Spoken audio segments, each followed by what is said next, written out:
Yeah, what's up, man? Hope y'all having a blessed one. Back with another one right here. We got the moment she realized detectives knew everything. Let's get into this one right here, man.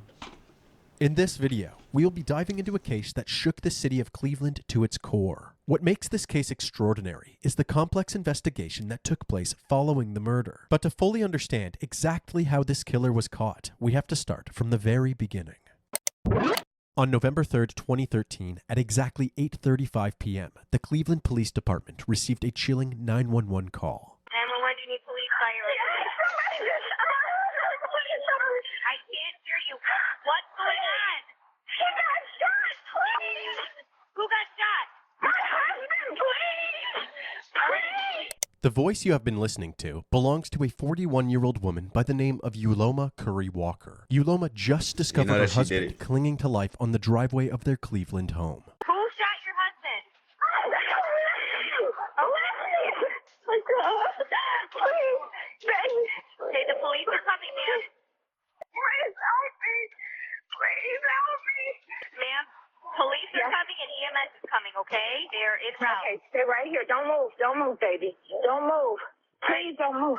First responders were dispatched, and within minutes, officers arrived at the Walker residence on Lampson Road. As they approached Yuloma on her driveway, authorities realized that they knew this couple. The victim was actually fellow first responder and lieutenant of the fire department, 45-year-old William Walker. Will was covered in blood. He was still breathing, but his condition was critical due to 3 gunshot wounds to the chest. As they were tending to Will, he mentioned something about a man in the backyard, but was unable to coherently complete his sentence. One of the officers quickly checked the backyard, but it was clear of any threats. Detective Thomas Lynch arrived to help with the investigation. He noticed something odd. Will's keys were found still in the side door. If this was a robbery, why didn't the assailant break into Will's home or vehicle using those keys? Aside from the 3 bullets that hit Will, there were several bullets that had struck the side of the house. They also found 4 9mm shell casings scattered around the crime scene. While the investigators collected the evidence, Will was loaded into the ambulance and transported to Metro Health's emergency center. Yuloma was riding shotgun. Once they arrived, the officers took note of Yuloma's appearance. Strangely, she had no blood on her. This lack of blood made it clear that Yuloma failed to provide any first aid assistance to her dying husband, despite being a nurse herself. The officers attempted to speak with her, but they were interrupted by bad news. Will's injuries proved to be fatal, and on November 3rd, 2013,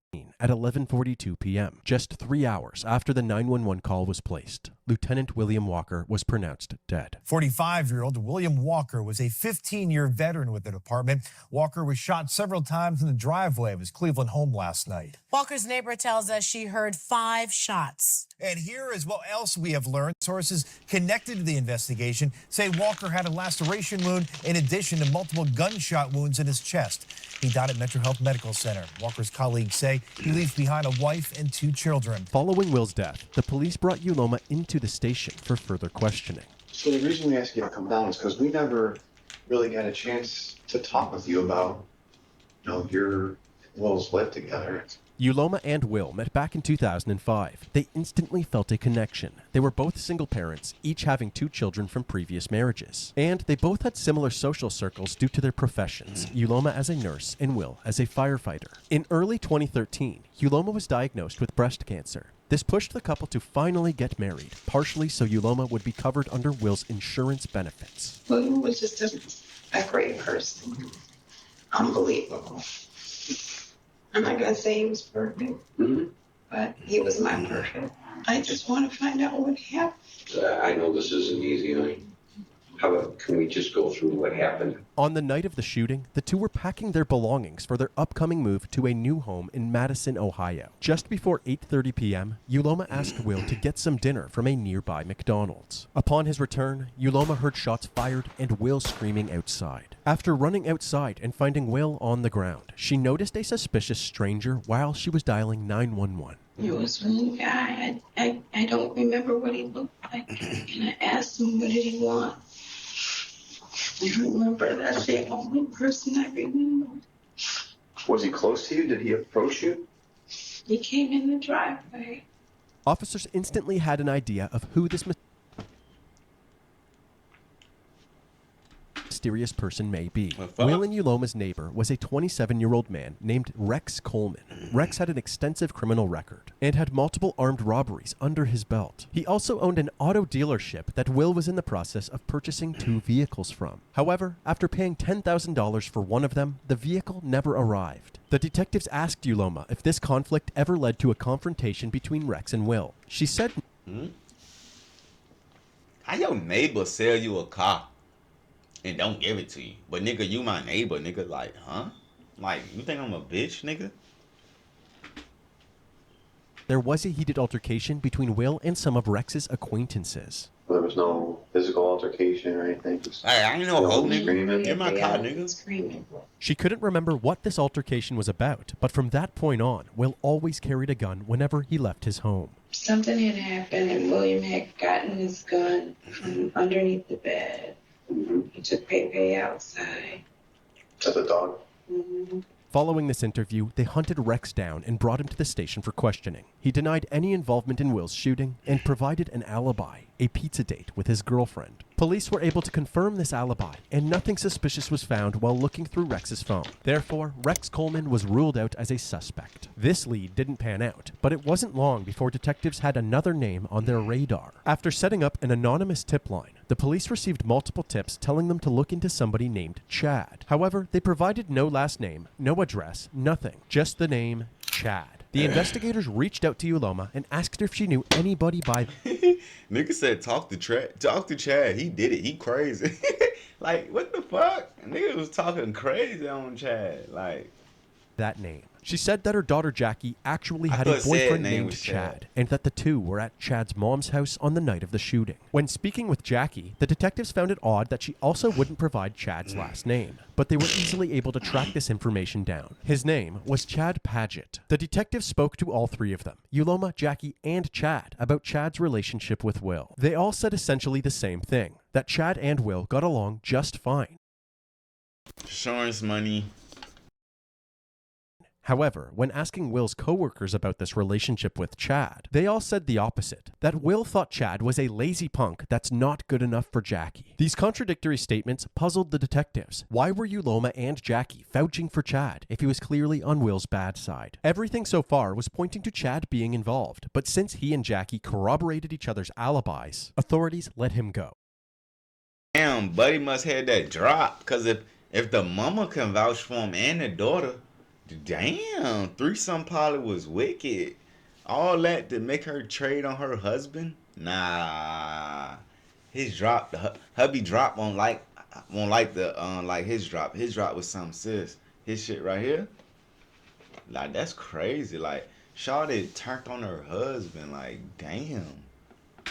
Soon after interviewing Chad, results came back from the Chad ain't got no job, no career, nothing but dick. Like, they wildin'. Like, what the fuck? crime lab, and it turns out that there was a latent fingerprint on one of the shell casings. However, this fingerprint didn't match anything in the criminal database, and even if it belonged to Chad, there was no way to know since Chad refused to provide his DNA and fingerprints. Therefore, Chad was placed on the back burner while the investigation continued. In the days following Chad's interview, a vigil was held for Will. Oh, this little light of mine. Hundreds packed Lamson Avenue Chad was holding the candle for a candlelight vigil for Cleveland firefighter Lieutenant William Walker. Heavenly Father, we just ask that you watch over his family in this particular time of need. He was a great firefighter, great paramedic.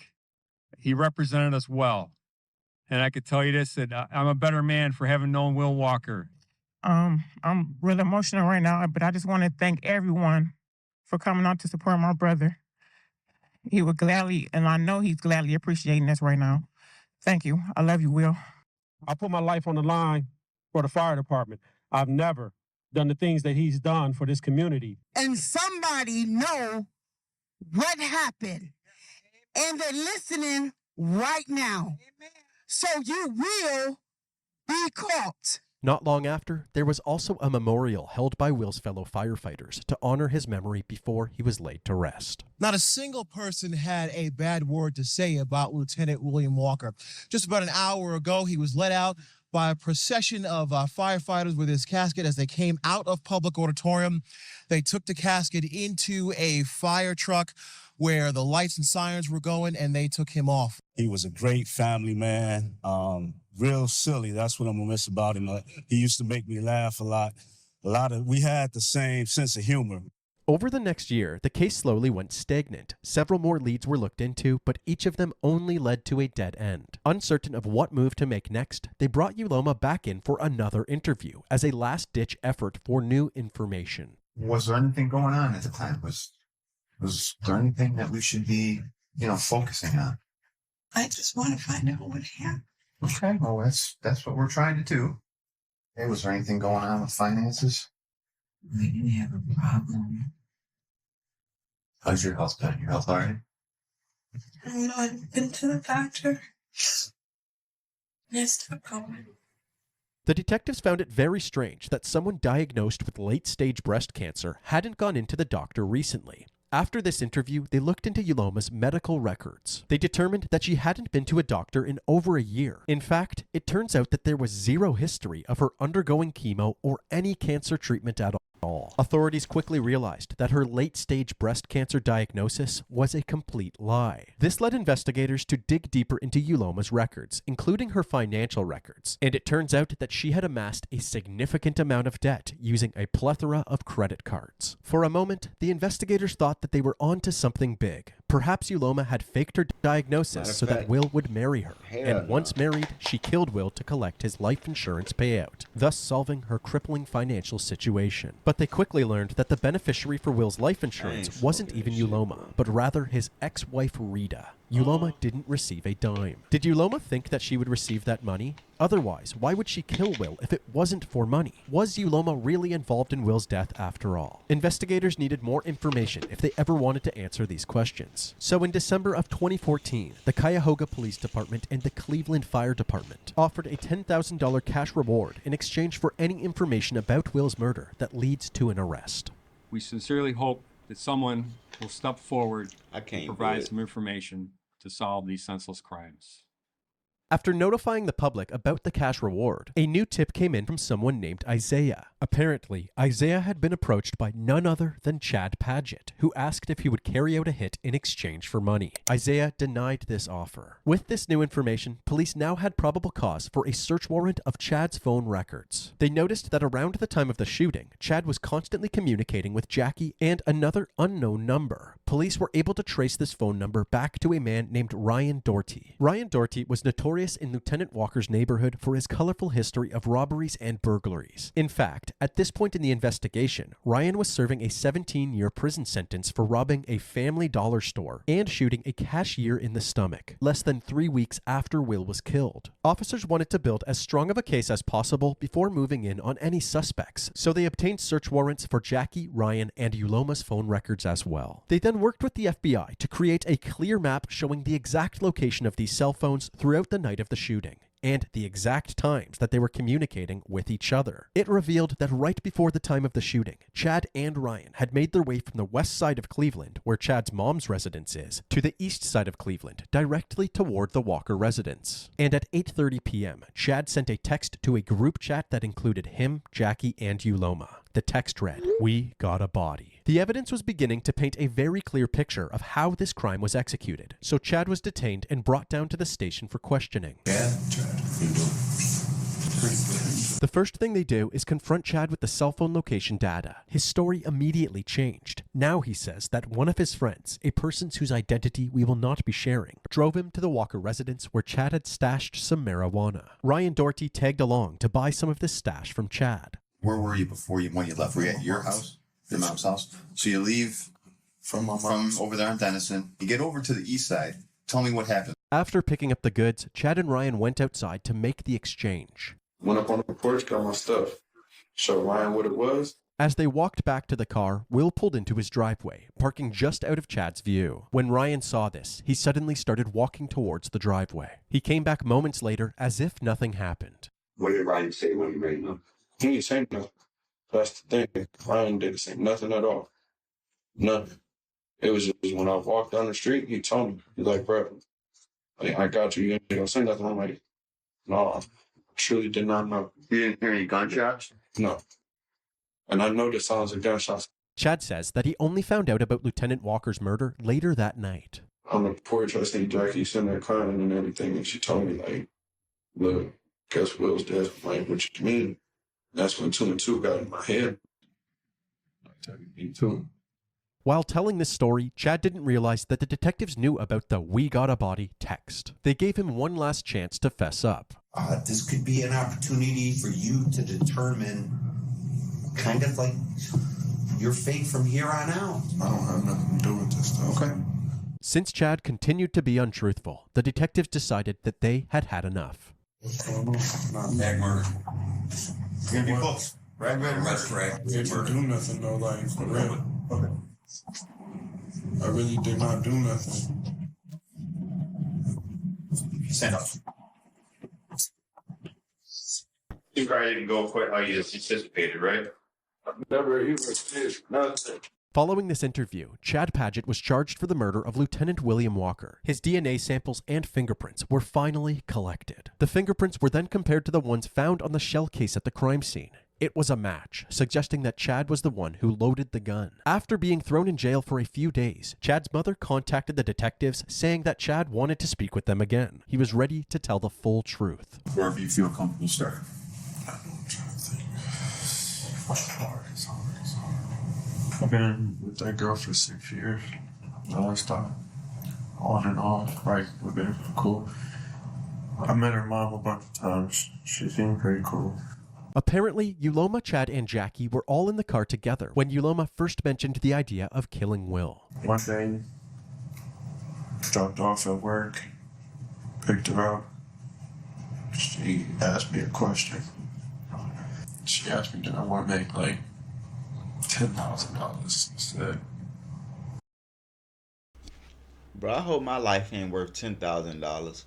Nigga, if you trying to kill me, come to me, talk to me. What they trying to give you, bro? Like, we can situate something out. Like, my life is not worth 10 bands. Like, stop it, bro. Chill. Relax. There, she asked me to, I don't know how to put it. How'd she ask me?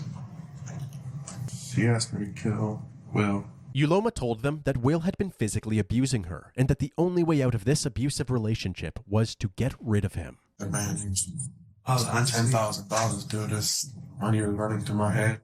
Uloma told them that Will had a $100,000 life insurance policy, and that they would get paid once the job is done. I said, I can't do it, but I might know somebody. She said, okay, that's cool. Uloma then gave Chad a $1,000 deposit to search for a person to complete the job. Chad had initially presented the offer to his friend Isaiah, but after he rejected the proposal, he turned to his cousin, 22-year-old Christopher Hine, who was known to be an arms dealer on the streets. Chris then put Chad in contact with Ryan Doherty, who he enlisted to carry out the killing. Okay, so I was like, would you be able to do something for some money? And he was like, what's up? I asked him, is he able to kill Will for some money? He said yes. You didn't get $10,000, did you? I'm probably want to say altogether about 2,500. And of that $2,500 to Ryan Jet. 500, and I still owe him 100. He was on my back about it. Chad's interview was wrapped up, and Chris and Ryan were immediately tracked down and brought into the station by police. Chris was very forthcoming, telling the detectives the same story that Chad did, and then some. According to Chris, he was originally set to execute the plan in October of 2013, just a month before Will's death. He even went to Will's home on Lampson Road, but lost his nerve and couldn't fire the weapon. That's when he reached out. Nigga land on you outside your house but get nervous and pull off. Like, whoa. Bruh, you know how scary that is, bruh? I can't even say if no shit like that ever happened to me, cause that I never thought of that one. Like a nigga land on you but you don't know, and then a nigga just get nervous and pull off. But a month later they get somebody else to do it and it fall through. Like, no, bruh. That's crazy, dog. I think that's why Nosy Neighbors is good to have Nosy Neighbors, at least one. To Ryan to carry out the hit, Watch them goddamn cars.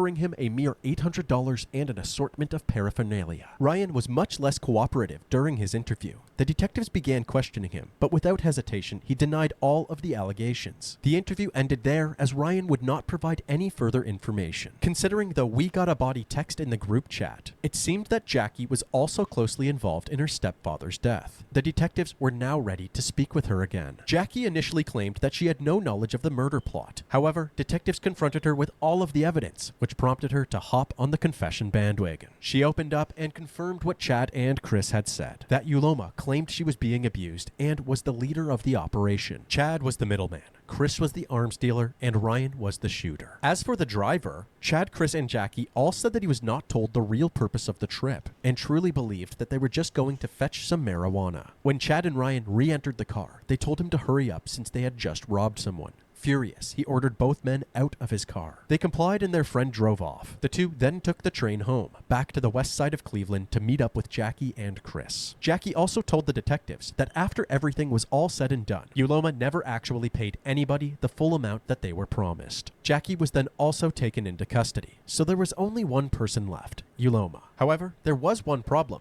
Authorities were struggling to find Yuloma. Any attempts to reach out to her were met with no response. In an attempt to hunt her down, police reached out to Yuloma's inner circle, and apparently a close friend of hers had reason to believe that Yuloma had fled the state. She said that several months after the shooting, Yuloma had asked her to help store some of her family's belongings. The friend agreed and rented a storage unit for about $800. However, after storing the belongings, Yuloma went on a road trip to North Carolina. She never reimbursed the friend and had not been seen since. Police later found out that one of the belongings Yuloma left behind was actually Will's car. The most shocking part was that his remains were found in the back seat. After collaborating with North Carolina state law enforcement, in just 3 days, Yuloma was located and transported back to Cleveland, Ohio. As soon as she arrived, she was re-interviewed by Cleveland police, and this time there was no holding back. Hey, Yuloma. Remember Sandoval? It's been a while. Obviously, you're aware there's been some developments along the way. You are a person that we consider involved in the murder of William Walker. It is considered an aggravated murder case because it was planned. At this time, do you care to make any statements about our investigation into the murder of William Walker? Not with an attorney. Okay.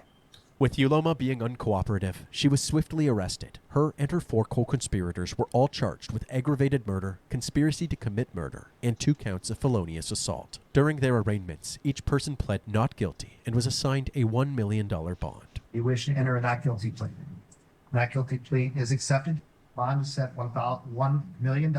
However, leading up to Yuloma's trial, her alleged accomplices would all eventually turn against her. Chad, Chris, Ryan, and Jackie all agreed to testify against Yuloma for a lesser sentence as part of a plea deal. Yuloma's trial officially began in June of 2017. The prosecution's plan was to show that this murder was all about money. They suggested that although Ryan Doherty had ultimately pulled the trigger, Yuloma's surmounting money problems is what led her to orchestrate Will's murder. Yuloma's defense team would go on to deny the allegations against her. They suggested that Yuloma was a victim of Will's domestic abuse and that Jackie, in an attempt to protect her mother, had actually cooked up the murder plan. They also argued that the 4 testimonies of those involved in the murder lacked credibility and that they were only pinning this crime on Yuloma to lessen their own sentences. On July 7, 2017, after a 10-day trial, the jury had come to a decision and the verdict was presented to the court. Yuloma Curry Walker was found guilty of aggravated murder, conspiracy to commit murder, and both counts of felonious assault. Her sentencing took place about a month later, on August 8, 2017, and she was sentenced to life in prison without the possibility of parole. Chad Padgett's aggravated murder charge was dropped to involuntary manslaughter, and he was sentenced to 28 years in prison. On top of his 17-year sentence from his previous convictions, Ryan Doherty was sentenced to life with the possibility of parole after 23 years. Christopher Hines was sentenced to 18 years in prison. And since Jackie was still a minor at the time of the crime, she was sentenced in juvenile court and spent 1 month locked up at a juvenile detention center before being released.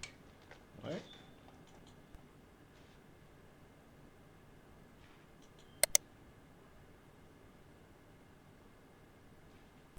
Loved ones of Cleveland Fire Lieutenant William Walker want the world to know how great of a man he was. Dad was such a great dad. He was, a role model, a friend to us.